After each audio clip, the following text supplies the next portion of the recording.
Dear ninth class students,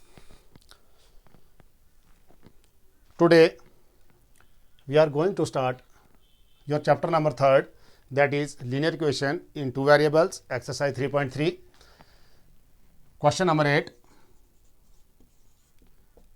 8th question में according to the question, both in countries like USA and Canada, temperature is measured in Fahrenheit and Celsius, measured in Fahrenheit, whereas countries like India is measured in Celsius.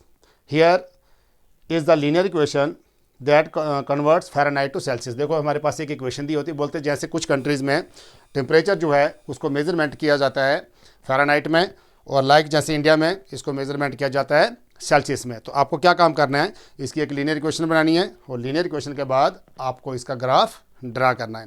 तो देखो बेटे, जब भी हम temperature जो है Fahrenheit को Celsius में या सेल्सियस को अगर हम फ़ारेनहाइट में कन्वर्ट करते हैं तो क्या होता है, हमारे पास एक जो है इक्वेशन दी होती है F is equal to 9/5 into C plus 32. तो जब हमें फ़ारेनहाइट को सेल्सियस में कन्वर्ट करना हो या सेल्सियस को अगर हम फ़ारेनहाइट में कन्वर्ट करना हो तो this is the required equation F is equal to 9/5 into C plus 32. तो यहां पर हम लिखते हैं let temperature of Fahrenheit,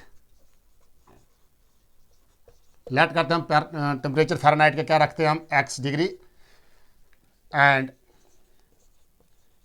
temperature of Celsius, और सेल्सियस को हम रखते हैं y डिग्री. अब according to the question, according to the given question हमारे पास क्या f, तो f हमने लेट क्या किया x is equal to 9/5 into C हम क्या रख रहे हैं y प्लस 32. तो फर्स्ट पार्ट में इसका कहा गया है कि आपको इसका ग्राफ ड्रा करना है. तो डियर स्टूडेंट्स, ग्राफ तभी ड्रा होगा जब हम इसकी वैल्यूज फाइंड करेंगे. पहले पार्ट में बोला कि ड्रा ग्राफ करो. अब सेकंड पार्ट इसमें क्या बताया क्वेश्चन में, बोलते if the temperature is 30 degree Celsius, तो सेल्सियस हम क्या रख रहे हैं वाई. बोलते हैं अगर आपका टेम्परेचर अगर 30 डिग्री सेल्सियस है तो फिर बोलो फ़ारेनहाइट क्या होगा. तो बेटे हम क्या काम करेंगे, सेल्सियस मैंने वाई रखा है तो हम पहले पुट वाई की जगह क्या करेंगे 30. यहाँ पर फर्स्ट सेकंड पार्ट में आएगा put y is equal to 30, then x equals to 9/5 into Y आएगा आपका 30 प्लस 32. तो 5 1 ज़र 5 6 ज़र 30, तो that is equal to x आएगा हमारे पास 9 6 ज़र 54 plus 32, that is equal to 86 degree Fahrenheit. तो अगर आपका टेम्परेचर जो है अगर वो 30 डिग्री सेल्सियस है तो इसका मतलब आपका फ़ारेनहाइट फिर उस टाइम 86 डिग्री सेल्सियस होगा. थर्ड पार्ट में बोला इन्होंने if the temperature is 95 degree Fahrenheit, तो फ़ारेनहाइट हम क्या रख रहे हैं x, तो हम पुट क्या काम करेंगे, हम x की जगह 95, तो put x is equal to 95. Then अब क्वेश्चन क्या आपका, इक्वेशन आपके पास यहां से आ गया 95 is equal to 9/5 into Y plus 32.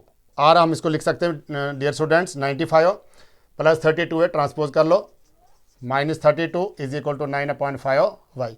तो here 95 minus 62, 95 minus 32 that is equal to 63, 9/5 y. तो हियर 9/5 वाई इक्वल्स टू 63, और 9/5 को ट्रांसपोज कर लो तो y इक्वल्स टू क्या आएगा 63 मल्टीप्लाई 5/9, 9 1 ज़र 9, तो 9 7 ज़र 63, तो y हमारे पास आ रहा 35 डिग्री सेल्सियस. तो अगर आपका फ़ारेनहाइट जो है अगर वो 95 डिग्री है सेल्सियस है तो फिर आपका अगर 95 डिग्री फ़ारेनहाइट है तो फिर उस टाइम आपका सेल्सियस जो होगा वो होगा 35 डिग्री. अब फोर्थ पार्ट में बोला इन्होंने if the temperature is 0 degree Celsius, if the temperature is 0 degree Celsius, तो सेल्सियस हम क्या रख रहे हैं x, सेल्सियस हमारा क्या है y. तो अब यहाँ पर करेंगे हम put y is equal to 0, put y equals to 0, then x equals to 9/5 into y आ रहा है 0 प्लस 32, तो that is equal to 0 into 9/5, तो 0 से मल्टीप्लाई करके 0 आएगा, तो that is equal to 32 degree Fahrenheit. तो हमारा अगर हमारा सेल्सियस जो है अगर वो 0 होगा तो फिर हमारा फ़ारेनहाइट जो है वो 32 होगा। अब इसी की मैं बोला इन्होंने कि इफ़ अगर आपका फ़ारेनहाइट अगर 0 है तो बोलो अब सेल्सियस क्या होगा। तो यहाँ पर अगर फ़ारेनहाइट 0 तो इसका मतलब हम एक्स क्या पुट करेंगे, put X is equal to 0।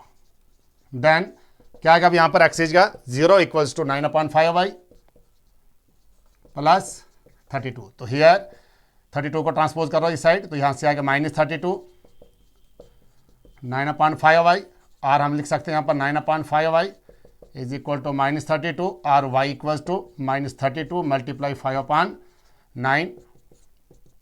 तो that is equal to y equals to -160/9। तो that is equal to -17.7 approximately. तो हमारे पास जो है अगर हमारा फ़ारेनहाइट जो है अगर वो 0 डिग्री सेल्सियस है तो देन सेल्सियस हमारा जो है वो आएगा -17.7 डिग्री सेल्सियस। अब लास्ट पार्ट इनका कहा गया है फिफ्थ पार्ट में कि बोलो क्या एक ऐसा टेम्परेचर ऐसा भी है दोनों में जिसमें फ़ारेनहाइट और सेल्सियस इक्वल होगा। तो हम क्या काम करेंगे, या तो हम एक्स की जगह वाई पुट करेंगे या तो वाई की जगह एक्स पुट करेंगे। तो यहाँ पर लिखते हैं हम put Y is equal to X. हम यहाँ से हमें ये पता चलेगा कि हमारे कौन से टेम्परेचर फ़ारेनहाइट और सेल्सियस में वो दोनों जो है वो इक्वल होते हैं। तो यहाँ से करेंगे हम put y equals to X, then x equals to 9/5 into X, Y की जगह एक्स लगाएंगे प्लस 32। तो that is equal to X. अभी 9/5 एक्स राइट में, इसको लेफ्ट में लाओ तो बनेगा -9/5 एक्स इज इक्वल टू 32।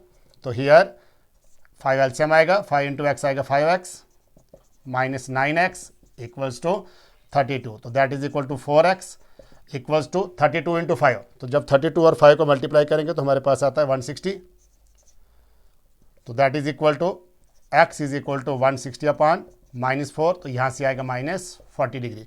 तो डियर स्टूडेंट्स -40 टेम्परेचर हमारा एक ऐसा टेम्परेचर है जिसमें आपका फ़ारेनहाइट और सेल्सियस जो है वो इक्वल होगा। तो अब हम क्या काम करेंगे, इसका एक टेबल बनाएंगे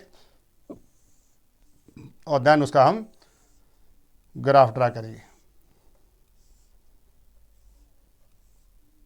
तो हियर तो देखो हमने फ़ारेनहाइट को जो है वो x रखा था और सेल्सियस को हमने y रखा था। तो बेटे डियर स्टूडेंट्स सेकंड पार्ट में आपने क्या पुट किया था, y 30 पुट किया था। तो x आपका क्या निकल रहा था 86। फिर उसके बाद x आपको 95 पुट किया, तो उस टाइम आपका सेल्सियस जो है वो 35 आ रहा है। नेक्स्ट आपने जब y जो है वो 0 पुट किया तो x आपका 32 आ रहा है। फिर उसके बाद जब आपने x जो है वो 0 पुट किया तो y आपका -17.7 आ रहा है।